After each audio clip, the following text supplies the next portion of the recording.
I think ये बहुत important और कीमती वक्त है पाकिस्तान क्रिकेट के लिए इस वक्त। इंग्लैंड से हमारी सीरीज़ स्टार्ट होने वाली है इंशाल्लाह 7 अक्टूबर से। इसमें की मैसेजेस ये हैं कि ऑब्वियसली रिजल्ट्स जो हम चाह रहे थे स्पेशली बांग्लादेश से वो नहीं आए। हमें लगा कि हमने एज ए टेस्ट साइड एक स्टेप लिया सही डायरेक्शन में ऑस्ट्रेलिया के खिलाफ, बट बाय द टाइम हम बांग्लादेश से खेले आई डोंट थिंक हमने उन अच्छी चीज़ों को विनिंग रिजल्ट्स में कन्वर्ट किया। कोशिश ये है देखें किसी भी टीम को बनाने के लिए आपको बैक करना होता है लड़कों को, आपको कंसिस्टेंसी दिखानी होती है सिलेक्शन में। हार में बहुत आसान चीज़ होती है कि आप टीम चेंज कर लें, आप बहुत सारी चीज़ें चेंज कर लें, आप अपने खेलने का तरीका चेंज कर लें, लेकिन जब हमने एक इरादा बनाया कि हम इस टेस्ट टीम को आगे लेकर जाना चाह रहे हैं, पाकिस्तान क्रिकेट को आगे लेकर जाना चाह रहे हैं, तो उसमें कंसिस्टेंसी और बैकिंग बहुत काउंट करती है। तो सबसे पहले हम रिस्पॉन्सिबिलिटी लेंगे, हम अकाउंटेबल हैं, जो रिजल्ट्स नहीं आए वो अप टू द मार्क नहीं रहे, बट इम्पॉर्टेंट ये चीज़ है कि हम अपने प्लेयर्स को बैक करें। मैं श्योर कर सकता हूँ आप सबको कि इस वक्त जो दर्द है, जो हर्ट है जो प्लेयर्स में, वो काफ़ी ज़्यादा है और सब ईगर हैं कि इस सीरीज़ में वापस आएँ, अपनी बेस्ट परफॉर्मेंसेस दें। आप ओवरनाइट बुरे प्लेयर्स नहीं बनते, बट आई थिंक हमारी रिस्पॉन्सिबिलिटी है कि हम इस चीज़ को टर्न अराउंड करें, इस चीज़ को बदलें और पाकिस्तान क्रिकेट को अच्छे डायरेक्शन में लेके जाएं थ्रू दिस इंग्लैंड सीरीज़। और कोशिश ये की है कि सिलेक्शन में थोड़ी कंसिस्टेंसी दिखाएं, बैकिंग दिखाएं प्लेयर्स को, और पाकिस्तान के लिए एक मेमोरेबल सीरीज़ हम इधर मेमोरेबल रिजल्ट हासिल करें। मैं भी निकाल सकता हूँ, मैं भी उस वक्त के स्टैट्स निकाल सकता हूँ। अच्छा, ये बताया ना 10 इनिंग में एक 50 से एक खिलाड़ी का, तो वो आप कितना चांस देंगे उसको? अगर साइम अयूब, दूसरा साइम अयूब हो गया, सवाल कर ले प्लीज, बहस नहीं, प्लीज सवाल कर ले। अब्दुल्ला शफीक हो गया, साइम अयूब हो गया, जो प्लेयर टी20 खेलता है, कोई टेस्ट मैच खेलता है, तो क्या हमारे पास दूसरे क्रिकेट खेलने वाला नहीं? आई डोंट थिंक आपका, विद ऑल ड्यू रिस्पेक्ट, आपका सवाल एक्यूरेट है। टेस्ट स्क्वाड डिफरेंट है और हमारी जो एक वो होती है, हम मिक्सिंग कर देते हैं कि भाई यस, मानता हूँ कि Pakistan team over the last आप कह लें 2024 में अच्छी क्रिकेट नहीं खेली है, बट उसमें ये कहना कि T20 भी हार रहे हैं तो टेस्ट भी गलत है और टेस्ट हार रहे हैं तो T20 भी गलत है। आई थिंक सब चीज़ों को ऑब्जेक्टिवली देखना चाहिए। मैं उस दिन, आप स्टैट्स की बात कर रहे हैं, मैं उस दिन एक स्टैट पढ़ रहा था कि अब्दुल्ला शफीक ने अभी कितने 19-20 टेस्ट मैचेस खेले, उसका रिकॉर्ड विराट कोहली से बेहतर है। तो अगर हम, मतलब मैं भी एक स्टैट प्रेजेंट कर सकता हूँ, सिलेक्टिव स्टैट।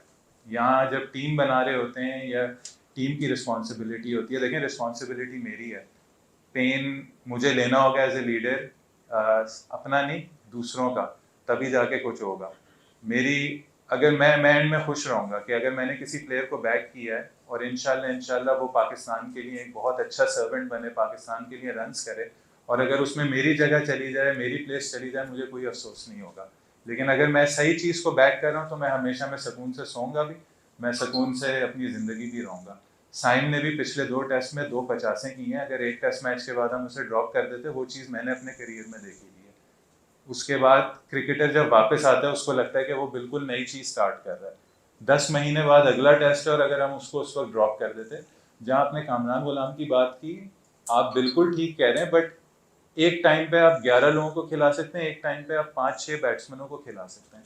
अगर आपने रिकॉर्ड्स निकालने, आप ये भी देख सकते हैं कि जब मैं 2 साल से टीम से 2 बार बाहर हुआ, आप मेरे फर्स्ट क्लास के वनडे के T20 रन ले लें, मैं तब भी बाहर रहा, मैं टीम में नहीं आया क्योंकि टीम में जगह नहीं बनती थी। मेरा वनडे में लिस्ट में एक वक्त में 60 का एवरेज होता था, बट इमाम और फ़खर उस वक्त कंसिस्टेंटली परफॉर्म कर रहे थे। मैं शिकायत नहीं करता था कि मैं वनडे उसमें क्यों नहीं हूँ, मुझे पता था कि भाई इस वक्त कंपटीशन हाई है, इस वक्त लोग रन्स कर रहे हैं, इस वक्त अगर कोच किसी प्लेयर को बैक कर रहा है, वो अच्छी चीज़ कर रहा है कि अगर मुझे भी मौका मिलेगा तो मुझे भी वो बैक करेगा। तो अगर क्रिकेट टीम बनानी होती है, अगर किसी भी चीज़ में, किसी भी ऑर्गेनाइजेशन में किसी को बनाना होता है, आपको उनका पेन लेना होता है। तो मेरा काम एज ए लीडर है कि अपने प्लेयर्स को बैक करना, उनका पेन लेना, रिजल्ट की रिस्पॉन्सिबिलिटी मेरी है। और मैंने पहले भी बोला है कि हाथ खड़ा किया है, हम अकाउंटेबल हैं, 5 मैचेस हारे हैं, बिल्कुल एक्सेप्टेबल नहीं है, उस चीज़ का दर्द है, हमने उसको टर्न अराउंड करना है।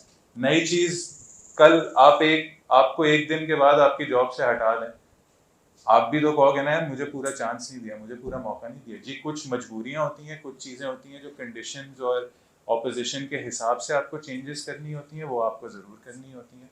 तो हमारा काम है कि जितनी भी हम रिस्पॉन्सिबिलिटी ले सकें अपने प्लेयर्स को बैक कर सकें हम करें, और इसमें हम सब साथ हैं, ये हमारे ही प्लेयर्स हैं, ये कहीं और से नहीं आए हैं। तो कोशिश ये है कि इस वक्त फ्यूचर में अगर टेस्ट क्रिकेट में ओपनर्स बनाने आप किस तरीके से बनाओगे? टेस्ट क्रिकेट में आपको पता है ओपनिंग सबसे मुश्किल जॉब है, और ये आप फैक्चुअली देख सकते हैं, ये आप निकाल के देख लें, दुनिया के ओपनर्स देख लें कि कितने कितने वो हैं, और आप उनकी एवरेजेस मिडिल ऑर्डर से कंपेयर नहीं कर सकते, आप उनकी एवरेजेस लोअर ऑर्डर से कंपेयर नहीं कर सकते, ओपनर को सिर्फ एक ओपनर की हैसियत से कंपेयर कर सकते हैं। तो ये हम कुछ चांसेस ले रहे हैं, कुछ बैक कर रहे हैं अपने प्लेयर्स को, और उम्मीद ये है कि ये इंशाल्लाह उस चीज़ में हमें रिजल्ट दिखाएंगे। ये आपका बहुत अच्छा सवाल है, और ये ऐसी चीज़ है जिस पे मतलब अगर हम बोले ना कि हमारे थॉट्स या हमारी कॉन्टेम्पलेशन इस पे काफ़ी चल रही है। देखें, बांग्लादेश के खिलाफ हमने अपने आप को देखा था कि हम ऑस्ट्रेलिया में कैसे खेले थे, हमें हम ऑस्ट्रेलिया में लगा कि स्पेशली पर्थ और मेलबर्न में सीमर्स के लिए काफ़ी असिस्टेंस थी, और हमें लगा वहाँ हमारे बॉलर्स ने काफ़ी अच्छी बॉलिंग की। तो हमारा जो डिसीजन था, हमारा जो थॉट प्रोसेस था वो ये था कि हमें लगा कि जब हमारे सीमर्स ने उधर अच्छा रिस्पांस दिया है, प्लस हमारे बैटिंग यूनिट ने स्पेशली मेलबर्न में एक डिसेंट रिस्पांस दिया है, हम उस टाइप की क्रिकेट कैसे खेल सकते हैं। और हमें लगा हम पिचेस में ग्रास रख के अपने सीमर्स को असिस्टेंस देंगे, क्योंकि टेस्ट मैच में at the end of the day आपने 20 आउट करने हैं। आप 20 आउट कैसे करेंगे? 20 आउट किए बगैर आप मैच सिर्फ एक उससे जीत सकते हो कि अगर दूसरी टीम ने डिक्लेयर किया और आपने फोर्थ इनिंग्स में चेस किया, और फोर्थ इनिंग चेसेस इतने यूजुअल नहीं होते क्रिकेट में। तो हम कभी भी दूसरी टीम को नलीफाई करने के लिए वो अपनी कंडीशंस नहीं रखते। हमारी कोशिश होती है कि हमारी स्ट्रेंथ्स क्या हैं। हमने इस वक्त इसलिए वास्ट स्क्वाड अनाउंस किया है कि हम देख लें कि मुल्तान में कंडीशंस क्या हैं, हमें क्या चीज़ सूट करेगी batting wise, fast bowling wise, spin department wise, और फिर हम एक डिसीजन लेंगे जो हमारी क्रिकेट को सूट करेगी, एंड बेयरिंग इन माइंड कि ऑपोजिशन की क्या स्ट्रेंथ्स हैं।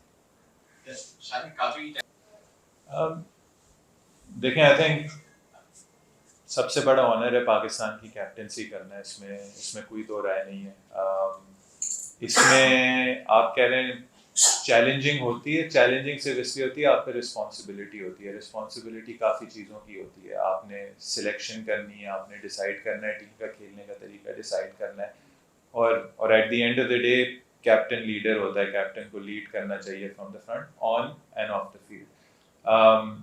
इसमें कोई ऐसी चीज़ नहीं है जो मैं समझूंगा जिसने मेरी क्रिकेट में कोई रुकावट लाई है। बस मुझे रिस्पॉन्सिबिलिटी का ओनस होता है, मुझे रिस्पॉन्सिबिलिटी की कदर है कि एक रिस्पॉन्सिबिलिटी है, और इस रिस्पॉन्सिबिलिटी को कैसे आगे लेके चलना है। जहाँ तक प्रेशर की बात आई है, मैंने कभी भी ये नहीं कहा कि भाई ये प्रेशर मुझे खेलने नहीं दे रहा है, ये एक्सक्यूज़ है। ये एक्सक्यूज़ अगर है तो आपको ये जॉब नहीं करनी चाहिए। इस वक्त रिस्पॉन्सिबिलिटी इस वक्त क्या डिमांड कर रही है कि जी देखें, जो पास में हुआ वो बिल्कुल एक्सेप्टेबल नहीं था, इस चीज़ को चेंज कैसे करना है, इस चीज़ की रिस्पॉन्सिबिलिटी है। तो जो सारा फोकस है as a batsman, as a captain और एज अ टीम हमारा, वो यही है कि हम अब इस चीज़ को कैसे टर्न अराउंड कर सकते हैं। Thank you, I am doing well. Khurram Shahzad obviously is injured. That is unfortunate. And when we talk about stocks, we also have a few of them currently in the squad. There's Shaheen, there's Naseem, there's Mir Hamza, there's Amir Jamal. At the minute, in a home series, in a home test, we spoke about it. We'd like to keep the number of players to 15. And that is a decision being made by the team management on the basis of you want to give every player proper time on their skill set, on their how you manage that particular player, and how that particular player gets everything from the team and from the coaching staff. When it becomes more than 15, then it's hard to manage each and every one of the players. That's why also in the statement we gave out a reason that Kamran Ghulam and Mohammad Ali are still part of that extended squad. If the squad was 17, they were part of that squad. Whenever they'll be required to play, they'll be the first ones coming back and playing for the team. So they're not technically out of the squad. It's just that we'd like to keep the squad to 15. We'd like to manage every player individually. That's why they're all in our plans. And as far as stocks are concerned, looking at this Champions Cup, there have been a few encouraging signs. And it would be, we're all very eager to see how these respective new upcoming bowlers also do well in red ball cricket when it presents. I mean, if you look at the tournament personally, from a personal standout, Hasnain was bowling really well. And if I'm ever selecting a team, or I'm interested in selecting a team, my question to Hasnain would be, you're bowling really well. How well can you also do in red ball cricket? Because right now Pakistan needs bowlers that can bowl in all formats. We've got young Ali Raza coming up. Akif Javed bowled really well. So Pakistan's never short of fast bowlers. It's just about channeling them in the right way and making sure they're playing red ball cricket so they know the demands of red ball cricket, because that's completely different. But we're all very excited. शान मेरा सवाल भी fast bowler से related है। हालिया शाहीन के ऊपर बहुत ज़्यादा बात हो रही है क्योंकि वर्कलोड बहुत ज़्यादा है, बहुत ज़्यादा फिगर बात होती है अपने फास्ट बॉलर से मुकाबले में बॉलिंग की, उनकी स्पीड के ऊपर भी कंसर्न हो, आहिस्ता आहिस्ता उनकी स्पीड जो नीचे जा रही है। आपकी बतौर लीडर उनके साथ, और वो जैसन ने भी इस बात में शायद कोई बात होती है। दूसरा इसी से रिलेटेड सवाल ये कि दो बड़े मौक़ों पर हमने देखा है कि शाहीन का वर्ल्ड कप में एक नसीब का, एक में ना होना में बड़ा नुकसान हुआ था। हालिया खुलखिलार आमिर अधिकतर बात फास्ट बॉलर स्पेशली जो इंजर्ड रहते हैं, तो फास्ट बॉलर्स की इंजरीज को लेकर क्या बात होती है कोच के साथ, उन फास्ट बॉलर्स का तो भी बताते हैं। Thank you. बड़ा अच्छा सवाल है आपका। देखें, सबसे पहले हमें अप्रिशिएट करना चाहिए कि जो स्पेशली टेस्ट क्रिकेट में जो फास्ट बॉलिंग की स्किल है, वो सबसे मुश्किल स्किल है।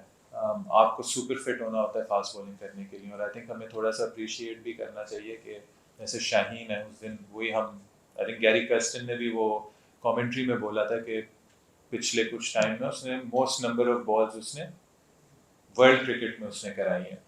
तो ये एक ऐसी स्किल है जो आपकी बॉडी पे एक्चुअली इसकी जो फोर्सेस वगैरह जो एग्जर्ट होती हैं, और मैंने इतनी इंटरनेशनल क्रिकेट खेली है, इतनी दूसरी जगहों पे क्रिकेट खेली है कि फास्ट बॉलर्स को मैनेज ही किया जाता है, उनका वर्कलोड मैनेज किया जाता है। इंजरीज पार्ट एंड पार्सल है गेम की, इसलिए जब मैंने पिछले सवाल में भी जवाब दिया, आपको स्टॉक्स बिल्ड करने होते हैं। तो इस वक्त हमारी ये भी रिस्पॉन्सिबिलिटी है, यस ये हमारा करंट लॉट है, लेकिन हमारा जो आगे का लॉट है, फ्यूचर का लॉट है, वो हम किस तरीके से प्रिपेयर कर सकते हैं कि जब टेस्ट क्रिकेट की डिमांड्स आए तो हमारे पास रेडिली अवेलेबल फास्ट बॉलर्स हों रेड बॉल क्रिकेट के लिए। और हमें कुछ एक्साइटिंग चीज़ें नज़र आई हैं चैम्पियंस कप में। जहाँ तक आपने खुरम शहजाद की बात की, अनफॉर्चुनेट है, उससे 2 बार ऐसी इंजरीज हुई हैं जो आप बिल्कुल कंट्रोल नहीं कर सकते।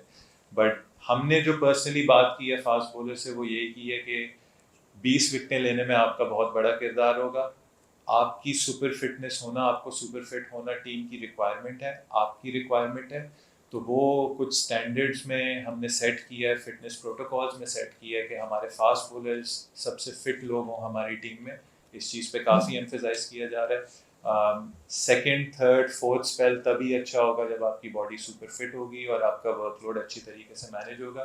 तो ये आई थिंक एक प्रायोरिटी केस है जिस पे फास्ट बॉलर से कम्युनिकेशन भी हो रही है, और टीम मैनेजमेंट ने एक स्टैंडर्ड भी सेट किया है कि फास्ट बॉलर्स की जो फिटनेस है वो सुपर फिट होनी चाहिए।